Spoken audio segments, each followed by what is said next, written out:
Welcome to Pindar Poetry. We hope you learned something new.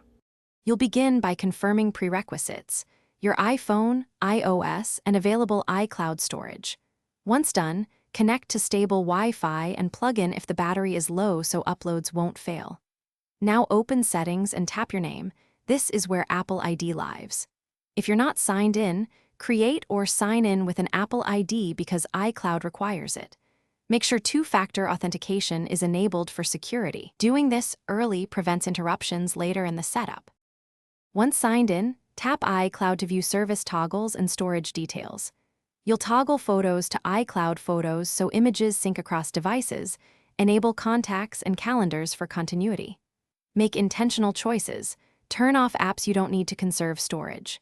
Next, open iCloud Backup and tap Backup Now to create an initial restore point.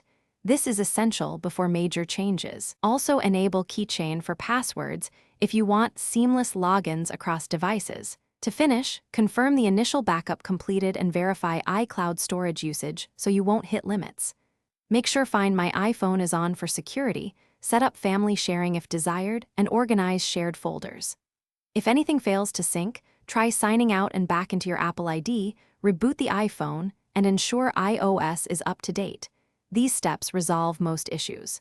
If a backup still fails, free up storage or purchase more. Then run Backup Now and recheck sync status.